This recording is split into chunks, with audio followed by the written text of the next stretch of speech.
কখনো ভেবে দেখেছেন আমাদের ফোন বা কম্পিউটার কিভাবে এত কিছু মনে রাখে?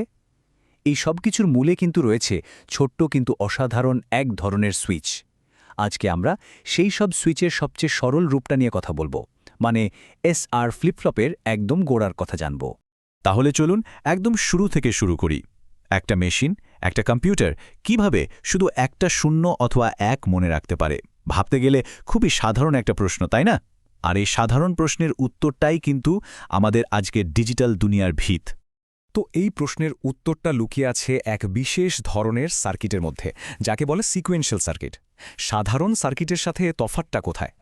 সাধারণ সার্কিট অনেকটা ভোলা মনের মতো, মানে বর্তমান ইনপুটে যা পাবে সেই অনুযায়ী আউটপুট দেবে। কিন্তু সিকোয়েন্সিয়াল সার্কিট অতীত মনে রাখে, মানে এর আউটপুটটা শুধু বর্তমান ইনপুটের উপর নয়, বরং আগে কি ইনপুট দেওয়া হয়েছিল সেটার ওপরেও নির্ভর করে। আর এই মনে রাখার ক্ষমতাটাই হলো মেমোরি। বেশ, অনেক তো থিওরি হলো, চলুন এবার একটা বানিয়েই ফেলি। ভাবা যায় মাত্র দুটো নর গেট, আর তা দিয়েই আমরা মেমোরির প্রথম ধাপটা তৈরি করে ফেলব। তো এই সার্কিটের দুটো মেইন সুইচ আছে, একটা হলো সেট বা সংক্ষেপে এস, আর অন্যটা হলো রিসেট বা আর। নাম শুনেই কিছুটা বোঝা যাচ্ছে এদের কাজ কি, তাই না?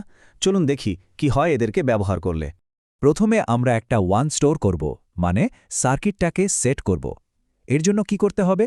আমরা এস ইনপুটকে 1 আর আর ইনপুটকে 0 করে দেব। সাথে সাথেই দেখুন কি হয়, নিচের নর গেটটার আউটপুট হয়ে যাবে 0। আচ্ছা, এবার এই 0 চলে যাবে উপরের নর গেটের কাছে।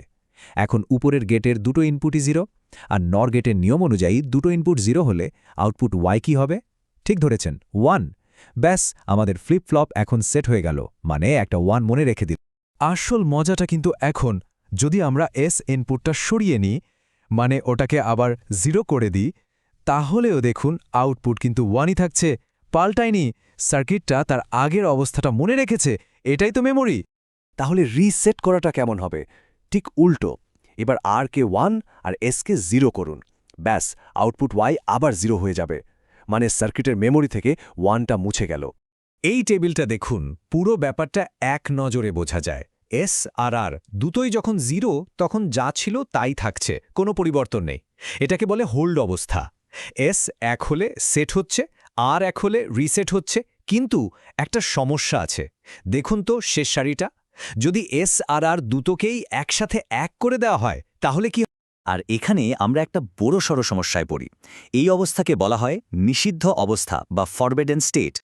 ব্যাপারটা একটু ভাবুন তো, একটা সার্কিটকে একই সাথে সেট আর রিসেট করতে বললে কি হতে পারে? এটা তো অনেকটা একটা সুইচকে একই সাথে অন আর অফ করতে বলার মতো। ফলাফল একটা কনফিউশন, একটা দ্বন্দ্ব।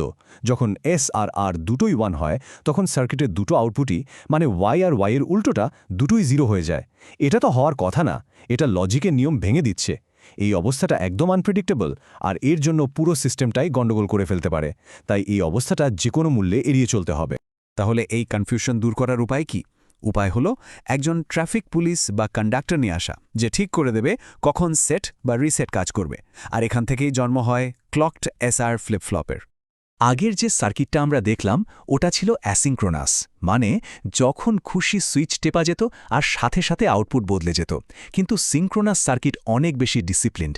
এখানে একজন বসের মতো ক্লক পালস আছে, আর আউটপুট শুধু সেই বসের সিগন্যালের সাথেই তাল মিলিয়ে বদলাতে পারে। এতে কন্ট্রোলটা অনেক ভালো হয়। তো আমরা একটা নতুন ইনপুট যোগ করছি, নাম হলো ক্লক বা সিকে। ভাবুন তো, এটা একটা গেটকিপার। গেটকিপার যখন গেট খোলে, মানে ক্লক সিগন্যাল যখন 1 হয়, কেবল তখনই এস আর আর এর কথা শোনা হবে। গেট বন্ধ থাকলে, মানে ক্লক 0 থাকলে, এস আর আর যতই চেষ্টা করুক, ভেতরে কিছুই বদলাবে না।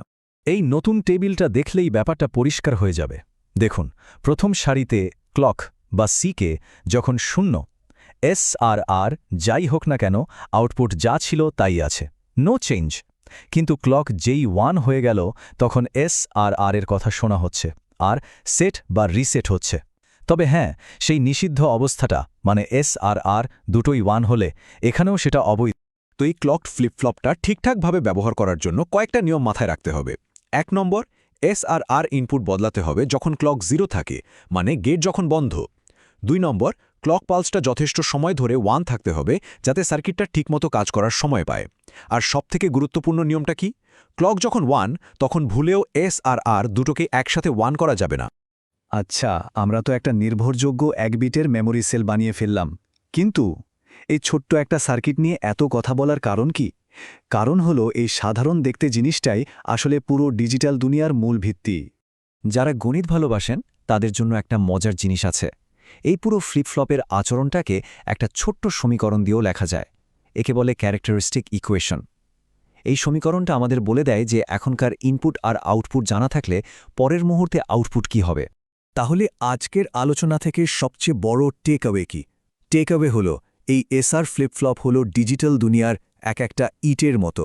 আমাদের কম্পিউটারের র্যাম, ফোনের মেমোরি, প্রসেসরের ভেতরের ছোট ছোট খাতা, এই সব কিছুই কিন্তু তৈরি হয়েছে এই রকম কোটি কোটি ফ্লিপ-ফ্লপের মূলনীতির উপর ভিত্তি করে। তাহলে শেষ করার আগে একটা প্রশ্ন ভাবুন তো, যদি এই ছোট্ট একটা সার্কিট মাত্র একটা 0 বা 1 মনে রাখতে পারে, তাহলে এরকম লক্ষ লক্ষ কোটি কোটি সার্কিটকে একসাথে জুড়ে দিলে কি বিশাল ক্ষমতা তৈরি হতে পারে? উত্তরটা কিন্তু আমাদের হাতের মুঠোয়। আমাদের চারপাশের এই ডিজিটাল দুনিয়াটাই হলো সেই উত্তর।